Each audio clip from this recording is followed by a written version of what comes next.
In this training session, we'll learn how to identify a brand new asset and add a multi-add, which allows us to add multiple assets at the same time.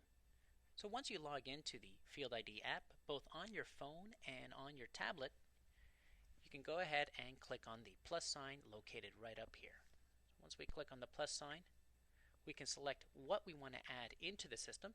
This is available both online and offline, so it doesn't really matter where you are doing this. I'm going to go ahead and select a fall arrest harness.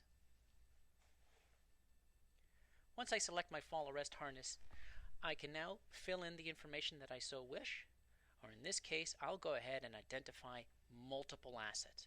If you're just adding one asset, just fill in the information that you see here and then click on Save or Save and Start Event for that one asset. But if we're going to add multiples, quite easily, all we have to do is click on Identify Multiple.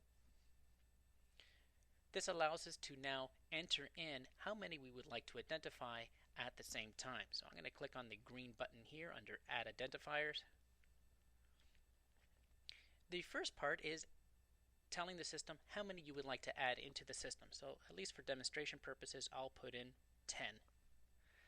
I can tell the system how I want those serial numbers and identifiers to be created. I can create a range, which allows me to put in certain information, and I'll show you what that looks like. So let's go ahead and take a look at what range looks like. Range allows me to have a prefix, a start, and a suffix. So here we can put in a range. So I'm going to start with NSA. So anything that I type in now will have NSA typed in for me. I can now start with a number, and the number will be sequenced starting from the lowest to highest. So here I can begin with 0001, and if I so wish, have a suffix. And I can either put a dash at that end, like that, and put TA if I so wish, whatever I like. That's with range. I can go back here, and I'll show you what batch or lot number looks like. Batch or lot number allows me to do pretty much the same thing, but we can just begin with the identifier on that. So maybe we just want a standard serial number for all harnesses. We can enter in just our numbers, as you can see here, or even letters if we so wish. We can click on Next, and as you can see, it begins typing in that same number, where we can just enter in our own numbers and own identifiers at that point. So let's go back and we'll show you what manual looks like. The last option is manual. Manual allows us to enter in the information as we see fit. So this is a great option for those who have an ID Blue Pen or a barcode reader. You can now scan in those identifiers into the system. Just remember that when we are speaking of items that we're identifying in the Field ID app and on the website, the identifier is a required field. That has to be a unique identifier. Now, even though it says RFID barcode here, you can still put in the RFID and barcode information under identifier as well. The location doesn't matter. Any one of these fields is searchable as well. So once we go ahead, I'm just going to tell the system to go ahead and do a range for me, so you can see what that looks like. We'll keep the same that we did before. As you can see, it increases the number for me, and once I'm happy with all of those numbers, I can go ahead and click on Save, and now I have my 10 harnesses starting from 1 to 10. I can leave the fields blank if I so wish, in case that it is a different manufacturer, size, and type.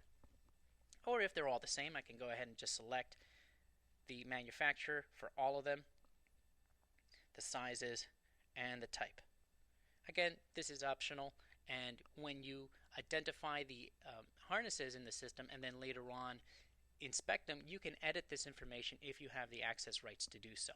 So now that I've entered in my 10 harnesses, I'm going to go ahead and click on Save, and I've added all 10 harnesses to the system, and they're ready to be used. Here's the first one that you can see here, and that's great.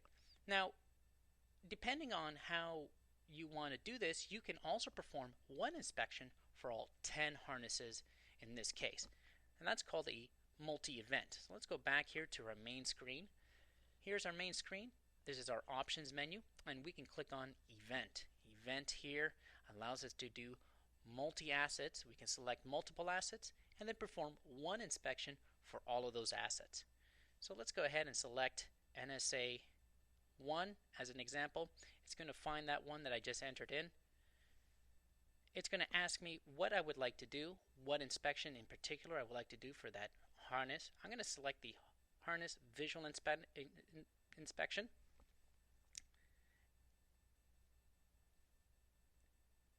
And I can go ahead and select what I want to do. And then again, search for the second one. There it is there. And then continue on selecting all of the inspections that I wish to do. I could fill this page up with all of the harnesses that I wish to inspect. And at the bottom here, I could tell the system, let's go ahead and begin the one inspection for all of those harnesses. So we got a copy assigned to, copy owner, and copy location. If the owner and all of that is still the same and that's not going to change, we could just leave it check marked, or we could just remove the check mark if we don't want to copy those locations. So we'll go ahead and begin our inspection. We can do the inspection as normal as before, where a pass is a pass. We can click on to turn to a fail, in this case NA, and back to a pass again. Any pictures we take and any notes we take will be shown for all assets. So keep that in mind when you're doing this. This is great for when you receive brand new products, brand new harnesses, brand new slings that really will pass and won't have an issue with any inspection criteria. So I'll go ahead and pass everything and just save it. And I'm done. So now I have done, in this case, I could have done 10 inspections for all 10 of those assets, but I only did one event, which is great. And that's the end of this. That's how you identify multiple assets and how to perform one event for multiple assets. Thank you.